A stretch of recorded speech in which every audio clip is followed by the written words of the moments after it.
I am a business executive, arts enthusiast, philanthropist, wife, and mom of 2 wonderful children.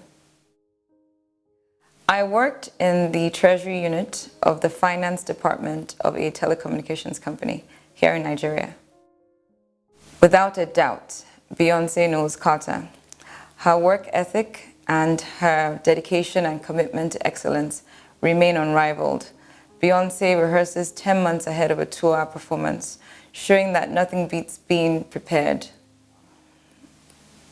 My ideal leader is someone who is transformational, a leader who makes an impact, who's a problem solver, and who always leaves situations better than he or she met them.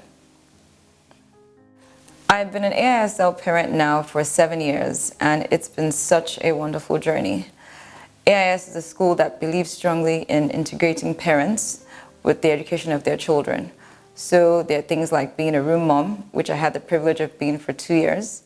Things like connecting with your kids via Seesaw, coming to watch assemblies, the student-led conferences, being able to be heavily involved with speaking to teachers and getting feedback about your children. AISL promotes kids being well-rounded, and I think that in part that's also made me a well-rounded parent. I believe that AISL is founded on the ethos of developing a child who is curious, confident, and academically sound. At AISL, my kids leave home every day excited to go to school. They have presentations, they get to run for student council, they get to engage with their teachers.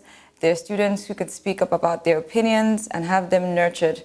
So AISL for me is developing a well-rounded team member that can stand tall and proud wherever he or she goes to in the world. AISL has a really strong foundation in many areas, but I would say that being a part musician myself, I have a bias towards performing arts. So I would love if AISL could feature more performing arts, more things like having the students in elementary school especially engage with new instruments. I think that children playing instruments not only hones the skill that they have or natural talent, but also gives them the discipline with which they need to navigate so many parts of life. Oh gosh, I probably wouldn't say one particular time, because one of my favorite quotes is actually to fail fast, fail often, and fail forward. Which really means that if you make a mistake or you do fail at something, be intentional about fixing it and mitigating the risk of it happening again. But if I had to dig really deep and think of times where I failed, I'll probably say that there was a period in my life where I was a bit complacent about learning and probably intentionally getting better. So probably a period of stagnation for about a year or 2. But then I became intentional about learning, redeveloping myself, and always working to put my best foot forward. My alarm goes off at 6:12 a.m. and then I do hit the snooze button at least once or twice. But I would say by about 6:35 I'm up fully for the day, and then I get ready to take my kids to school. I drop them off, head back home, get home at about 7:30 a.m.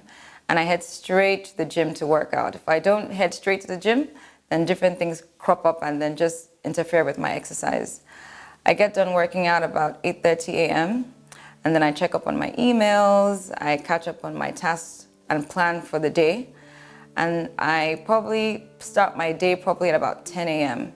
I have meetings, I review presentations, I look at any problems which need to be solved. And then about noon, I have either a light lunch or I have some coffee. I get ready to go pick my kids from school once it's about 1:30, pick them up, ask how their day went, and I typically would spend about an hour after pickup just engaging with them and seeing ways I can help throughout their day. At about 3 p.m. to about 6 p.m., I'm working, catching up on any things that need to be solved. I'm doing paperwork, reviewing documentation, and at 6 p.m., like clockwork each day, we have dinner as a family. At 7:15, I put my kids to bed, the aim of them being fast asleep by 7:30 p.m. And then I would typically spend about 2 hours in my study reading. Half is spent on reading and the other half is on reviewing things that I need to do and plan for the next day. And then about 9 p.m., I start winding down. And I try to be in bed by about 11:30 p.m. at night. And to fall asleep every night, I have to listen to a podcast. And then I fall asleep and then repeat the cycle. I would say 3 things. The first being planning. You have to be intentional about planning. When I was a little girl growing up, I remember on the wall of my dad's study, there was a plaque that had the wordings, "Man does not plan to fail, but fails to plan." Now, perhaps seeing this very, very often just got planted in my subconscious that you have to be intentional about planning.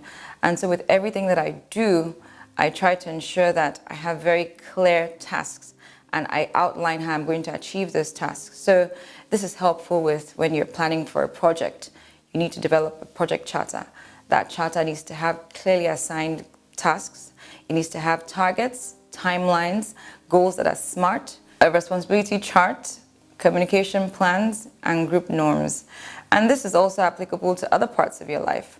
So if you are like me, who's now obsessed with her Peloton bike, and I spend the first 15 minutes going through the panoply of classes that they have, and then wasting 15 minutes in trying to find the right workout, all you need to do is take about 15 minutes aside at the start of each week and plan and choose the classes you'd like to take way ahead of time.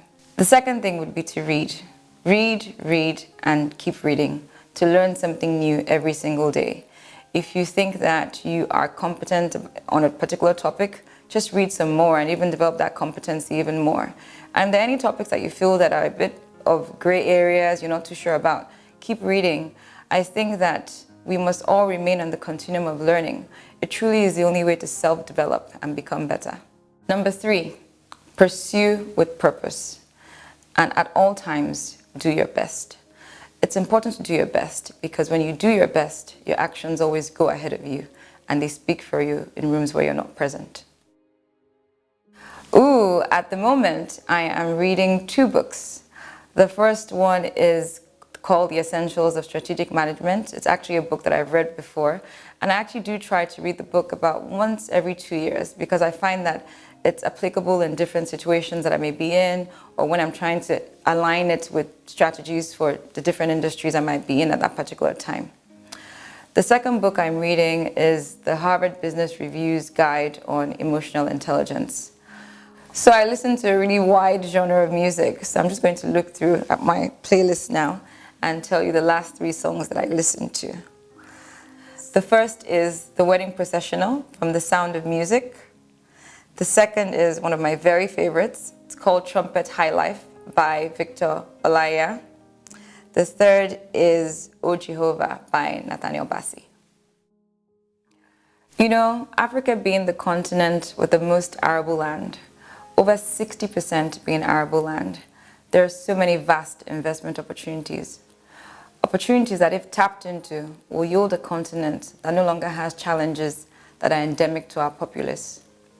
So my overarching dream for Africa is one where through good governance, our leaders can work to eliminate the lack of access to quality education, basic healthcare, issues with gender inequality, and infrastructure, so that truly we can reach our full potential.